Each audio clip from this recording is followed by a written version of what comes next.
Oh my, he's reviewing Tamiya figures again. Fear not, my friends and viewers. I'll be honest and fair, as usual. Tamiya's front box arts are always a pleasure to look at. I really like the way they're composed and painted. On the short side there are 3 faces, the name of the set and the kit number. Most of you will know that you've got to put a 35 in front of the 298. On one long side we find pics of several accessories that are included in this set.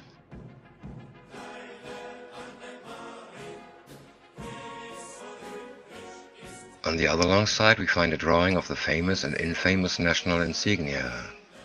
Since the end of World War II, we Germans are no longer allowed to eat waffles. The use of waffle patterns is restricted unless it's for artistic use like on paintings and films or theater. Modeling is not an art according to German laws. Of course, historians are also allowed to show waffle patterns in books or documentaries on World War II. But we love to waffle. We waffle a lot and they can't take that away from us. Oh, and the kit was released in 2009. Another story are the NCO's shoulder badges. The badges are correct, but the ranks assigned to them are all wrong. The Feldwebel is the Unterfeldwebel. The Hauptfeldwebel is the Feldwebel. The Stabsfeldwebel is the Oberfeldwebel or Hauptfeldwebel if he's a company sergeant. Hauptfeldwebel wasn't a rank as it is today. The Oberstabsfeldwebel didn't exist, so this is a Stabsfeldwebel. Instead of Feldwebel, Wachtmeister was often used, for example in the artillery. I can't understand why Tamiya made these mistakes. It takes a couple of seconds on Google search to find sites with correct information. I'll put one link in the description box. At least the officers' shoulder badges are correct, and after all, these mistakes don't say anything about the figures.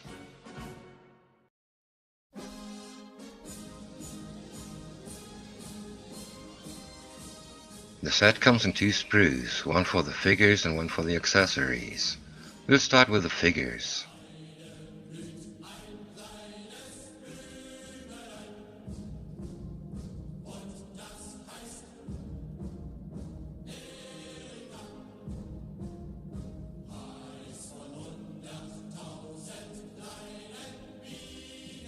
Here's the officer in the greatcoat. I was really shocked when I found out that this head is bigger than the Tamiya heads of the sets I reviewed before. That's a proper size. Not only that, this is a real face and there are real eyes. A very good start into this set. It looks like I should prepare for more positive things to talk about. The body shows excellent details. The belt looks brilliant. The buttons aren't just flat circles. The seams of the greatcoat are nicely done. The sleeves have natural-looking folds. The hands don't look bad. Maybe not as good as Masterbox or ICM hands, but really not bad. Okay, now I'm really getting excited. These are the best boots I ever saw in a 1/35th figure. All seams aren't only there, they are crisp and will look fantastic after the paint job. Even the loops on the shafts are there. The trousers aren't very detailed, but they'll be hidden underneath the coat, so that isn't important at all. The greatcoat comes in 3 parts, 1 for the back and 2 for the front. Again we see very nice and crisp details. The officer's accessories are a Luger holster and a pair of binoculars. As I mentioned in a previous review on Tamiya figures, the binoculars have always been great, and that goes for these too. All that's needed is a strap to complete them. The officer's cap is very well detailed. Let's turn the sprue over to look at the detail on the back side and look for seam lines. This is the first time I can make out detail that looks like hair. On older Tamiya figures you only found a couple of vertical lines. Cool! The seam lines look like those I found on the Masterbox figures I reviewed recently. All in all, they won't be too difficult to clean up. The officer's back shows all seams of the coat. The folds sit in the right places. Again, the seam lines remind me of those I found on the Masterbox figures. A bit pronounced, but not bad enough to complain about them. The shoulder badges are crisp. This guy is a Hauptmann. According to the box art, he should be a major, but a captain is more plausible as a field commander. These pics confirm what I said about boots and legs before. The seam lines are okay. They won't be difficult to remove. Here we have the arms again, and now we can take a closer look at the hands. This is enough detail to talk about a palm. As I said, not as good as Masterbox or ICM, but really nice. The indentation on the left arm serves as a locator because the arm is resting on the Luger holster. I really like things like this because it's a sign of very good engineering, and that's typical for Tamiya. And this is a sign of over-engineering. Just kidding. These are just lovely details.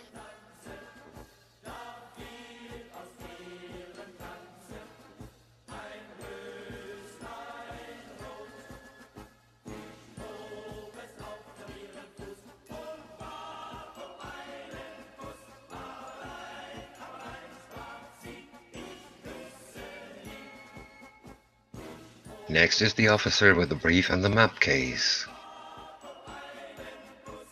I'm getting used to see very nice sculpted faces. Again, the body is nicely done. Look at the collar badges.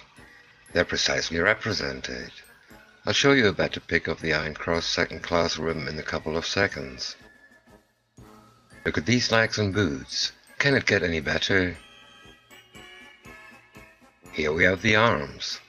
The briefcase handle is molded into the left hand. This is a common thing now, but it's a matter of how it's done. Here it's very well done. The case's locks just look great. His right hand is molded to the map case. There's the locator for the arm. This is typical Tamiya. If they do something, they'll do it in the best possible way. As usual, I flip the sprue over. Yes, as I expected, another figure with a real haircut. The side cap looks the business. All details are crisp and will be a joy to paint. The seam lines are pronounced, but I guess there won't be any issues while scraping them off. All uniform seams are where they belong. I don't have to repeat my words on the seam lines, do I? And here you see how the ribbon of the EK2 is really bent around the jacket's lapel.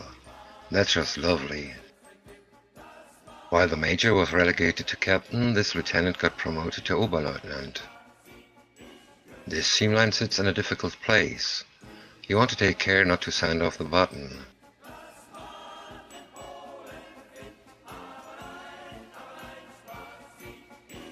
Here you see how well the briefcase's handle is molded into the hand. And the same goes for the hand that's holding the map case. This officer carries a P38 and here's the holster. Nice details again.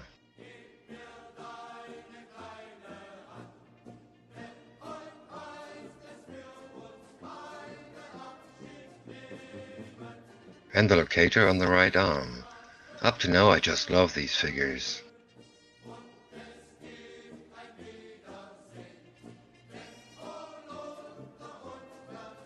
The third officer. He's the one standing on the right-hand side in the front illustration. I didn't buy Tamiya figure sets for a long time. The main reasons for that were the heads and the size of the figures. I guess I should change my point of view, at least on the newer sets. Another realistic looking face. Eyes aren't always wide open. And here we see the body of a very experienced soldier. He was awarded with many medals for his performance in combat. A soldier like him is called Kampfschwein in German. We'll take a closer look now. The quality of the moldings allows for an exact identification of all medals or badges. The Iron Cross First Class is no surprise, and nice traditions can be found on many figures of different manufacturers. The Infantry Assault badge is easy to recognize too, and that's excellent engineering. The badge's size is only about 2.5 millimeters. Here's what the actual badge looks like. Next we see the Verwundetenabzeichen. This is also clearly recognizable. Again a pic of the actual badge. And here's what Tamiya suggests. None of the figures in this set was awarded with a General Assault badge. If you ever have to paint it on a figure, please don't paint it gold. Here are the different badges in their actual colors.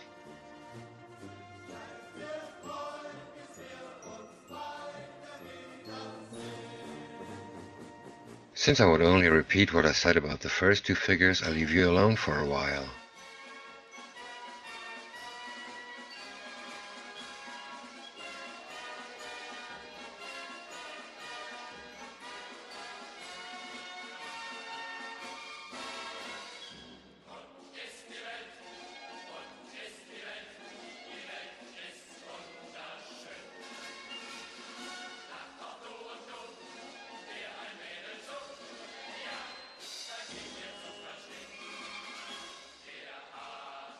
And here I found a tiny bit of flesh, but it'll be cleaned up with a seam line. The shoulder badges of a lieutenant.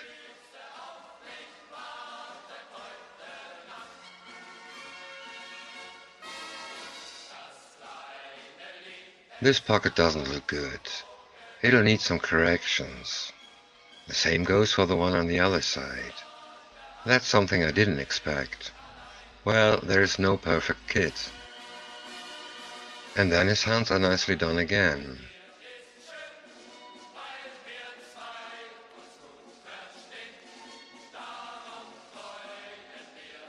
Here are the accessories for this figure seen from the rear. His helmet, the MP40 and the magazine pouch are on the second sprue.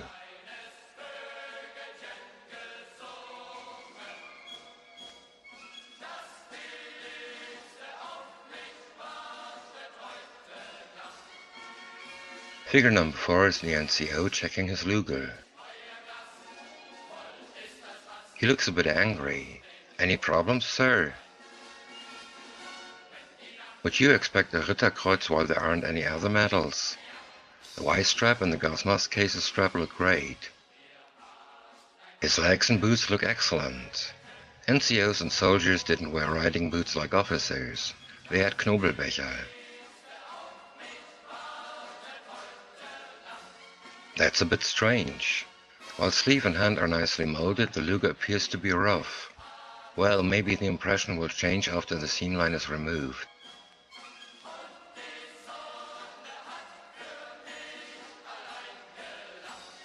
The holster shows nice details but should be open. At least the strap should be, and I guess I'll change that. A view from the rear. The neck looks cool. You can see the muscles.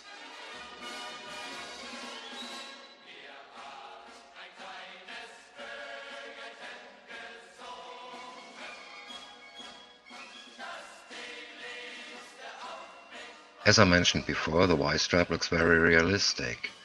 The strap for the gas mask case needs to be completed.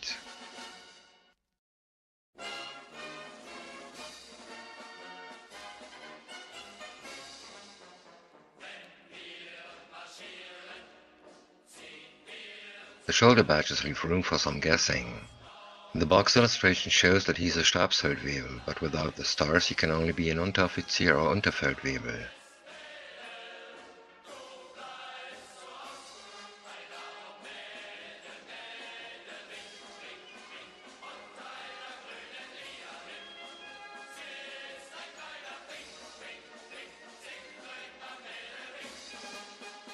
Seen from this side, the Luger looks much better. Again an indentation as locator. I saw much worse seam lines on other figures.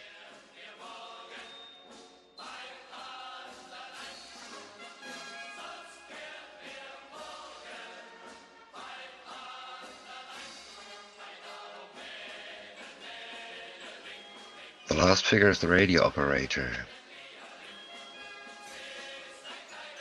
His face looks grim. I love the crisp details of this set.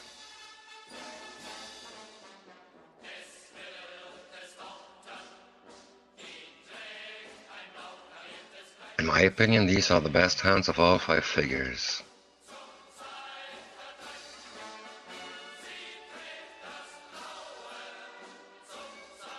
Flippity flop. If I didn't know it, I wouldn't believe that these are Tamiya figures.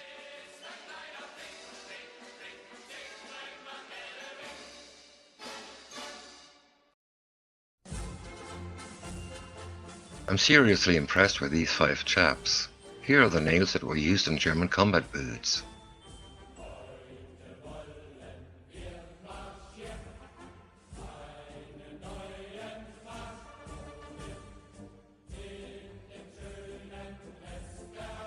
Let's take a look at the accessories now. We start with the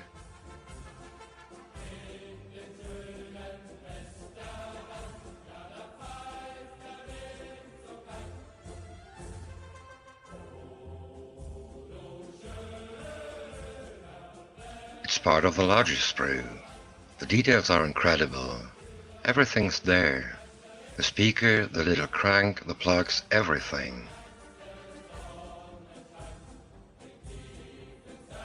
The walls of the case's lid are too thick and need to be sanded thinner from the inside.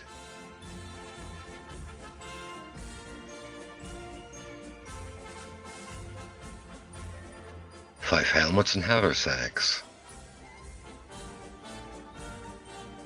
The haversacks have the same part number, but they all look different. That's nice to have. The helmets have a seam line along the rim.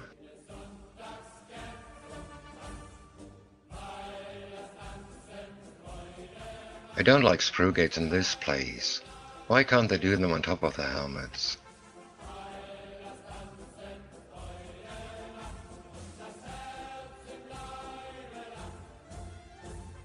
Five muskets and canteens. I do love extra detailing, but these straps are nice enough. I might change the musket's handle. They look okay, but not excellent.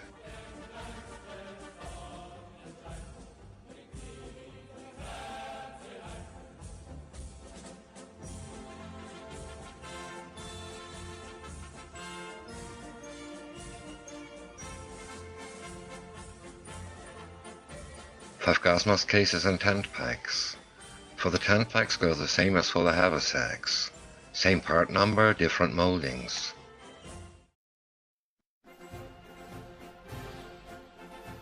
Two MP40 magazine pouches, a Luger and a P38 holster. A map case.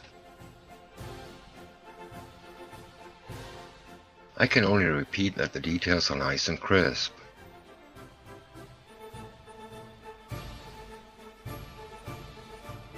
Of course, the loops on the backside of the magazine pouches can't be used, but they make clear that the pouches don't hang vertically on the belt. A great help for the assembly. The set provides us with 2 different entrenching tools. You should check which one to use for early war dios.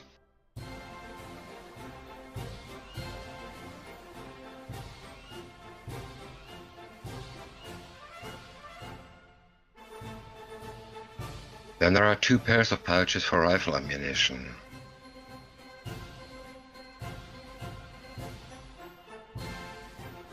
Two rifles, 2 daggers, another pair of binoculars, and an MP40.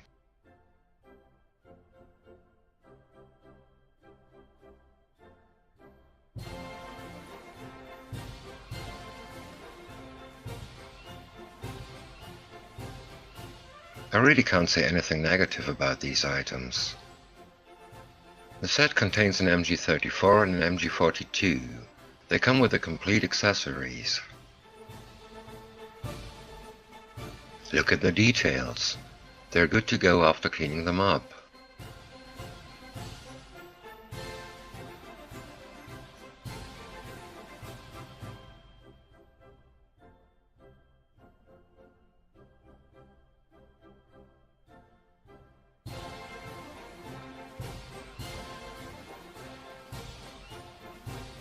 As usual, the instructions are printed on the back of the box. They're easy to follow. Then there's a painting guide for the medals, badges and ribbons. I talked about it earlier. Some information on the set and German uniforms. The sprue map comes on an extra sheet of paper, but you won't need it to find the parts. It's nice to get stuff like maps, but if they're only printed in black and white, it's not half as nice.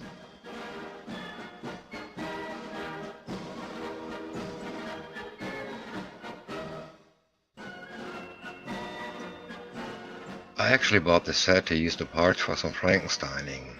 Is that all it is good for? Well, this set was a very pleasant surprise after all the bad things I had to say on other Tamiya figures. The newer ones seem to be much better than the old ones. I don't know anything about the fit of the parts yet, but this is Tamiya. I expect and hope for an almost perfect fit. The figures are lovely detailed and would deserve it. And I'll have to think thoroughly about how to use them. They appear to be way too good to use them as spare parts. You'll hear more about it in my upcoming videos on the Say Cheese Group build. Hang on, that wasn't all I had to show you.